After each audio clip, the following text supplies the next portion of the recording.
الله ولي الذين آمنوا يخرجهم من الظلمات إلى النور والذين كفروا أولياءهم الطاغوت يخرجونهم من النور إلى الظلمات أولئك أصحاب النار هم فيها خالدون. صدق الله مولانا العظيم وصدق رسوله النبي الكريم ونحن على ذلك من الشاهدين والشاكرين والحمد لله رب العالمين. إن الله وملائكته يصلون على النبي يا أيها الذين آمنوا صلوا عليه وسلموا تسليما. اللهم صل وسلم وبارك على سيدنا مولانا محمد وعلى آل سيدنا مولانا محمد صلاة تجزينا بحمد الأحوال والآفات وتقضي لنا بها من الحاجات وتهدنا بها من السيئات وترفعنا بها من أعلى الدرجات وتبلغنا من أحسن الآيات من صلاة من حيث لا نعلم إنك على كل شيء قدير. صلى الله عليه وسلم والسلام على رسول الله صلى الله عليه وسلم. ایک مرتبہ گلستان صلی اللہ علیہ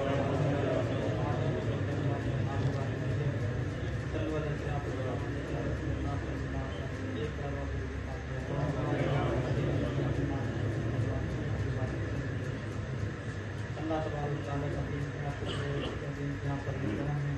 اس کے کرم سے ہمیں یہ مقدس مہینہ رمضان مبارک پھر سے نصیب ہوا. اللہ ہمیں اس کا ادب کرنے کی توفیق عطا فرمائے, روز والی عبادت کرنے کی توفیق عطا فرمائے, روز والے روزے رکھنے کی توفیق عطا فرمائے, اور جو بھی تراویح کی نماز, تلاوت قرآن, عبادت, محنت اللہ رسول کے لیے کی گئی ہے, اللہ پر ہم سب کی حاضری اور تمام عبادت اور محنت کو قبول فرمائے. آمین یا رب العالمین. بس تھوڑی دیر میں عرض کروں گا, زیادہ ٹائم نہیں دوں گا کیونکہ میرے بعد پھر امام صاحب کی تقریر ہوگی.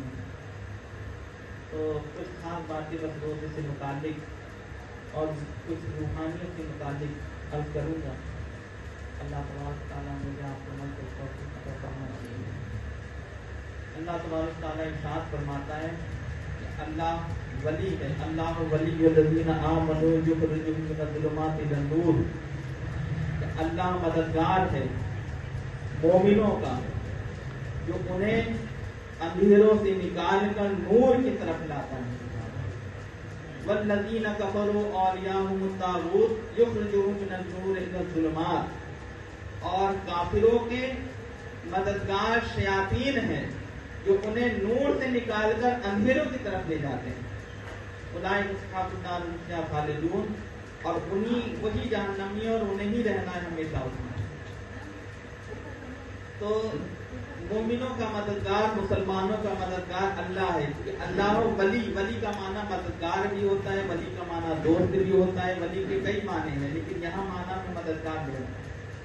اللہ ولی ہے کس کا؟ مومنوں کا مددگار ہے. اور جب اللہ مددگار ہوتا ہے تو انہیں اندھیروں سے نور کی طرف لاتا ہے.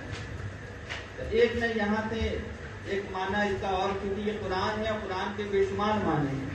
ایک معنی یہ میں رمضان سے اور غیر رمضان سے جوڑ رہا ہوں, وہ یہ کہ اللہ تعالیٰ نے غیر رمضان میں جو ظلمت اور اندھیروں میں ہم گھوم رہے تھے, جو گناہوں کی ظلمت اور اندھیروں میں تھے, اللہ نے یہ رمضان کا مہینہ لا کر ہمارے اندھیروں سے نکال کر ہمیں نور کی طرف لے آیا, اور رمضان المبارک کی نور میں ہمیں شرابور کر دیا.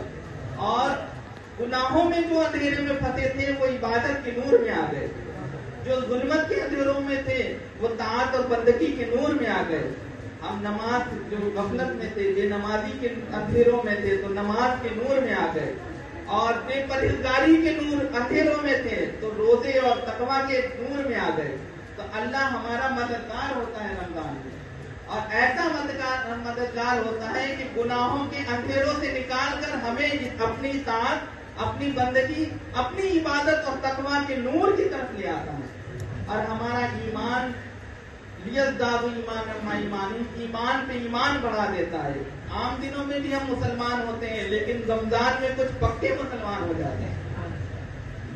نہ بے پرہیزگار ہوتے ہیں لیکن رمضان میں آ کر متقی ہو جاتے ہیں. لعلکم تتقون, روزے کا مقصد ہی اللہ نے کہا کہ ہم نے اس لیے روزے فرض کیے تاکہ تم متقی ہو جاؤ, تمہارا تقویٰ مضبوط ہو جائے. تو تقویٰ کا نور اللہ عطا کر دیتا ہے بندے کو جب وہ روزے رکھتا ہے. اتنی بات آپ سمجھیں. اب ایک بات یہ یاد رکھیے کہ نور جو روشنی ہوتی ہے وہ اصل میں روح کی غذا ہے.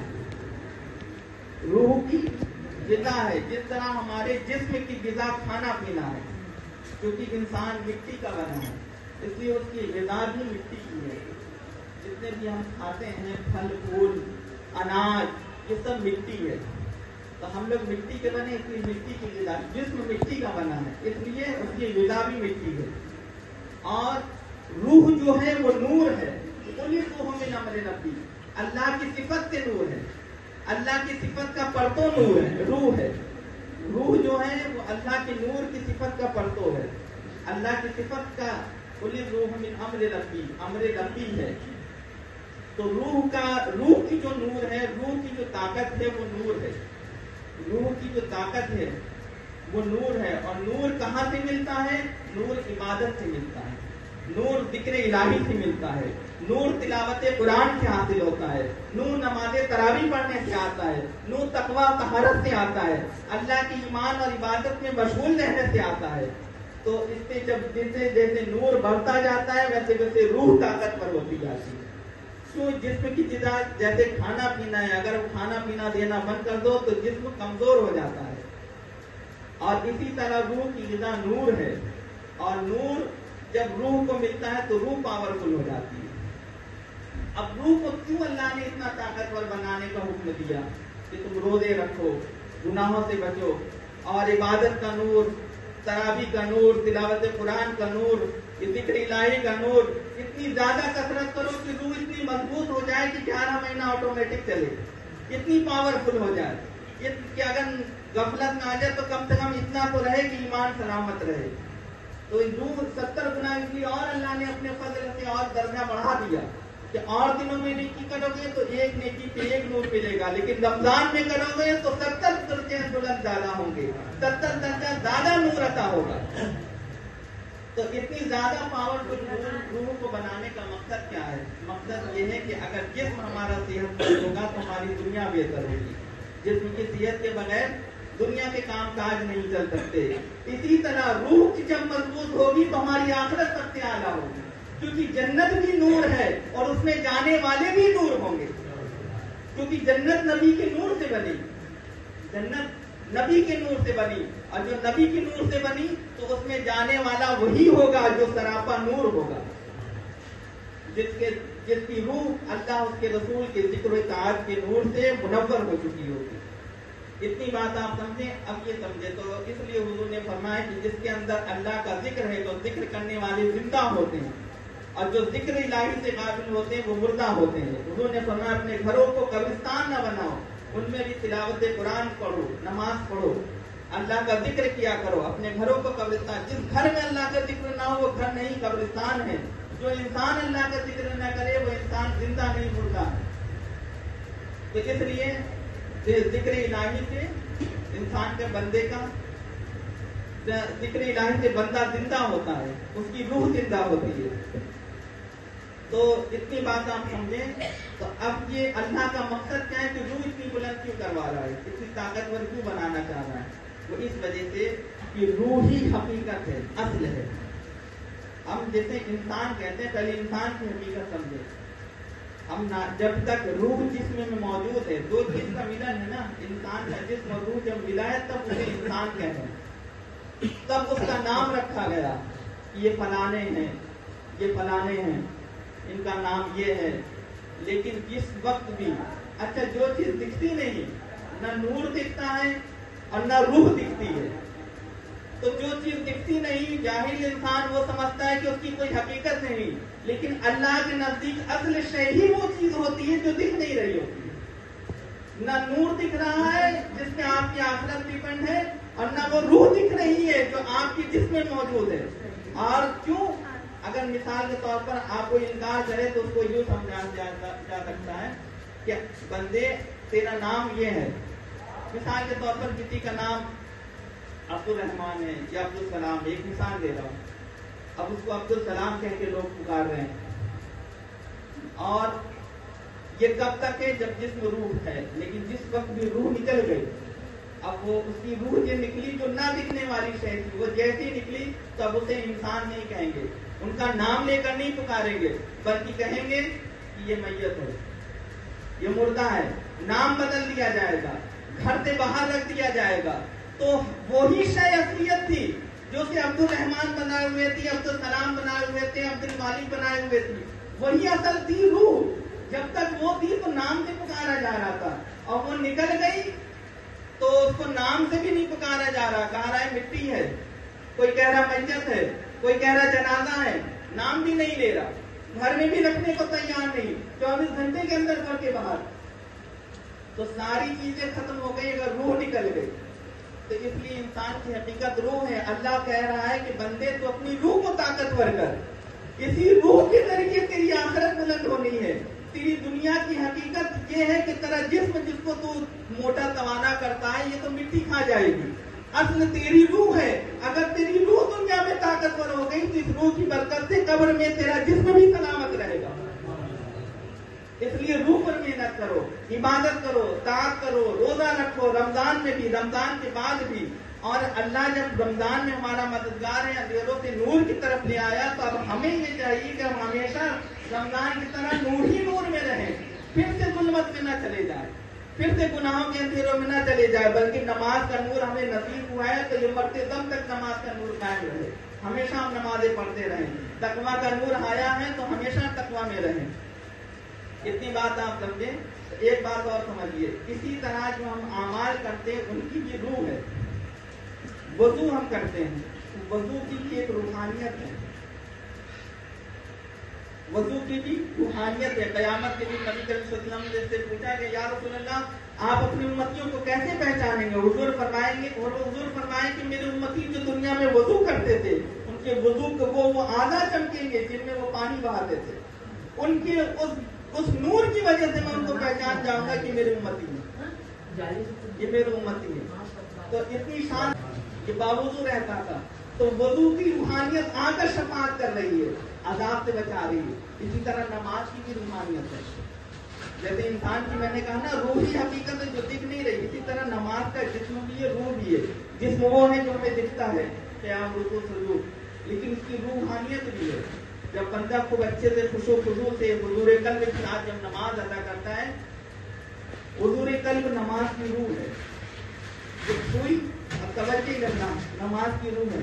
جب اس کے ساتھ نماز ادا کرتا ہے تو وہ نماز کی روحانیت دعائیں دیتے ہوئے عرش تک جاتی ہے اور کہتی ہے کہ اے نمازی تو نے اتنی اچھی نماز پڑھی، اللہ تیرے درجے بلند کرے، اللہ تیری دنیا آخرت بنا دے، دنیا آخرت کی سعادتوں کی، خوشیوں کی بشارتیں دیتے، دعائیں کرتے ہوئے جاتی ہیں اور کہتی جس طرح تو نے مجھے اچھا بنایا، اچھی طرح سے ادا کیا، اللہ تجھے بھی اچھا اور بنائے، حدیث شریف میں۔ اور اگر نماز کی حیت ٹھیک نہیں ہوتی، یعنی حیت خراب ہوا یا اس کی روحانیت خراب ہوئی، یعنی حضور قلب میں کمی ہوئی، تو پھر نماز کی بڑی خراب صورت، اس کی نماز کی روحانیت بڑی خراب ہوتی ہے، اور وہ بھی بری اور بددعا دیتے ہوئے جاتی ہے کہ جس طرح تو نے مجھے خراب بنایا، اللہ تجھے بھی خراب کرے، برباد کرے، اور نماز کو وہ بددعا دیتے ہوئے عرش پر جاتی ہے۔ تو نماز کی بھی روحانیت ہوتی ہے۔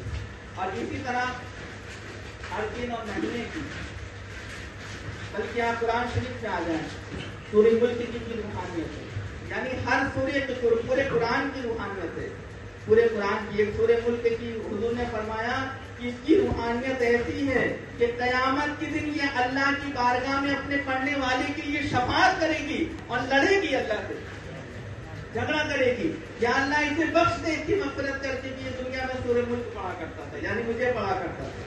سورہ ملک کی اتنی فضیلت آئی ہے، اور قبر میں بھی لڑتی ہے اور عذاب سے بچاتی ہے۔ حضور نے فرمایا سورہ ملک پڑھا کرو، قبر میں عذاب نہیں ہوگا۔ اور پھر اسی طرح پورے قرآن کی روحانیت ہے کہ قیامت کے دن قرآن کی روحانیت ظاہر ہوگی، اور قرآن کہے گا یا اللہ میں نے اسے راتوں میں سونے سے محروم رکھا اور اپنی تلاوت میں مشغول رکھا، میری شفاعت اس کے حق میں قبول کر۔ تو قرآن کی روحانیت ظاہر ہو کر بندے کی شفاعت کرے گی۔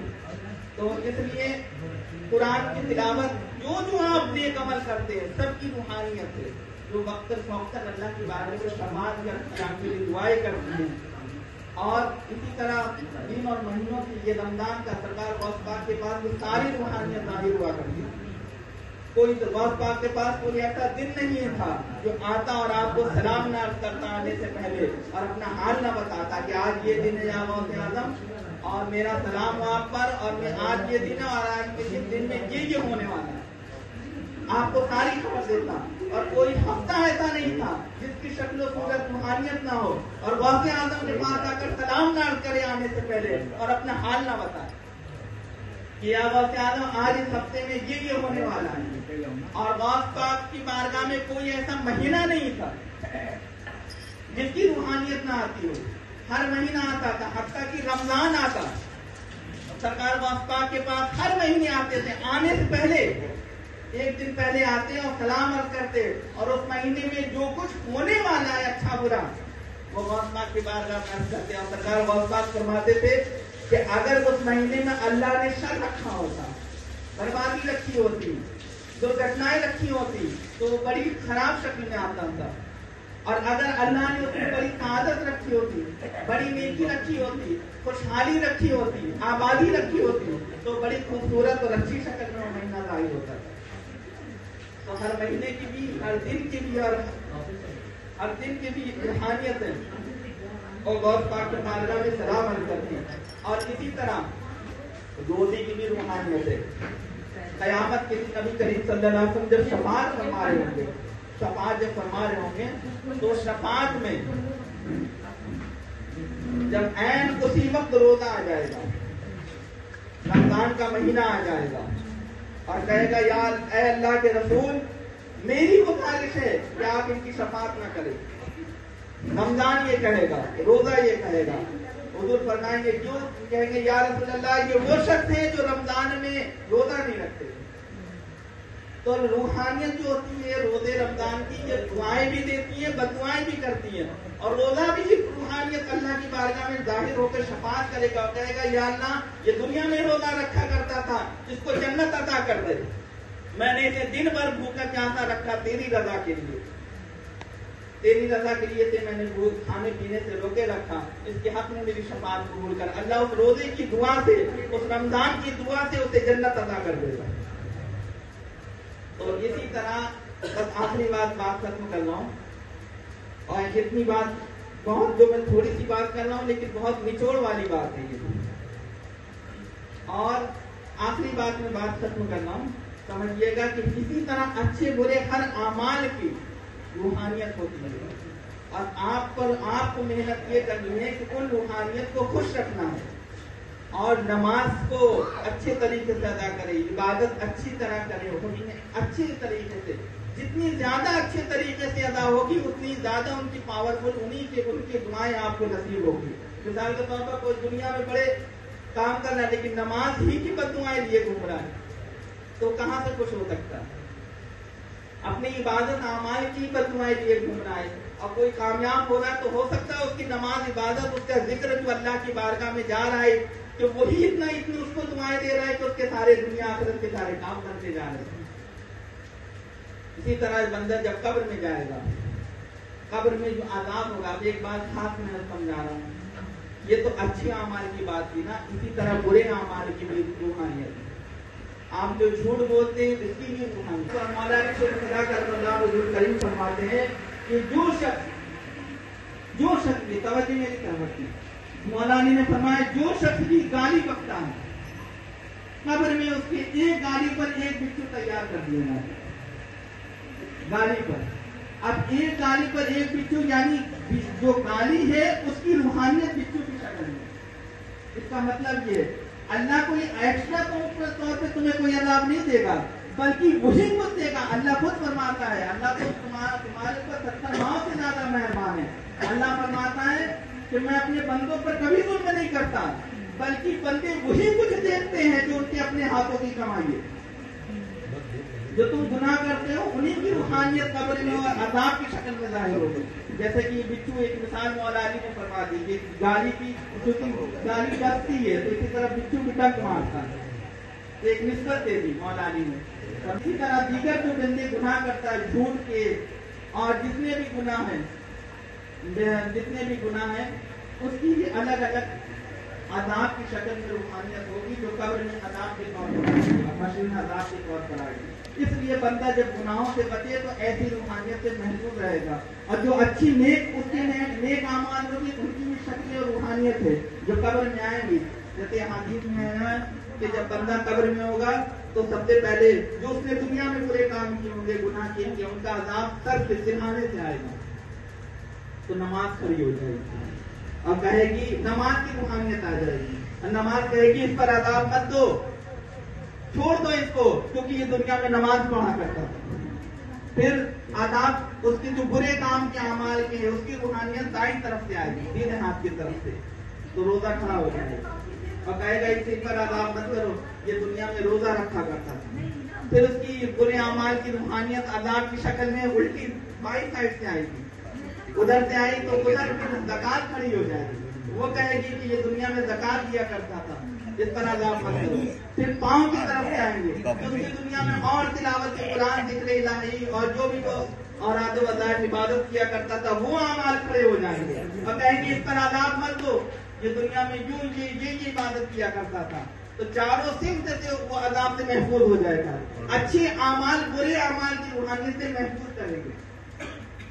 تو بندے کی طاقت یہ ہونی چاہیے، ہماری اور آپ کی کوشش یہ ہونا چاہیے کہ دیگر رمضان سے غیر میں تو چونکہ ماحول نہیں ملتا، گناہوں کا ماحول زیادہ رہتا ہے، دنیا داری زیادہ غالب ہے۔ اگر رمضان میں ہمیں ماحول ملا ہے، اللہ ایک پریکٹس کا طریقہ دیا ہے کہ نماز پڑھنے کی عادت ڈال لو، روزے رکھنے کی عادت ڈال لو، تقوی میں رہنے کی عادت ڈال لو، گناہوں سے بچنے کی عادت ڈال لو، عبادت نیکی کرنے کی عادت ڈال لو، ذکر الہی کی عادت ڈال لو، تاکہ یہ عادت ایسی رہے کہ بس پھر نور ہی نور میں رہو اور ایسا نور بنے، ایسی تمہارے اعمال اچھے اعمال کی روحانیت آئے کہ قبر میں بھی تمہیں سلامت رکھے اور حشر میں بھی تمہاری شفاعت کرے، اور یہ روحانیت قیامت میں بھی تمہارے ساتھ ہوگی، اور یہاں تک کہ تمہیں جنت میں جب تک داخل نہیں کر دے گی یہ ہٹیں گے نہیں۔ اسی لیے حضور نے فرمایا کہ انسان کی حد سے دنیا میں رہ جائیں گی لیکن اس کے اچھے برے اعمال قبر میں بھی ساتھ جائیں گے۔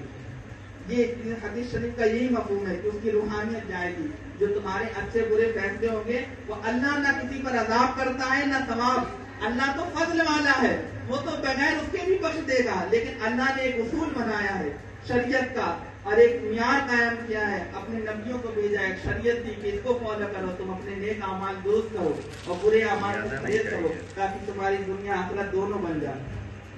اللہ تبارک تعالیٰ ہمیں ان سب پر باتوں پر عمل کرنے کی توفیق عطا فرمائے اور رمضان مبارک سے قبول والی عبادت کرنے کی توفیق عطا فرمائے اور زندگی پر قبول والی استقامت کے ساتھ قبول والی عبادت کرنے کی توفیق عطا فرمائے، اپنے اپنے حدیث کی اطاعت اور فرمانبرداری میں دین اور مننے والا بنائے، اپنے حدیث کی محبت عطا فرمائے، ولیوں نبیوں کی محبت عطا فرمائے، اپنی محبت ہمارے دلوں کو منور کرے۔ السلام علیکم۔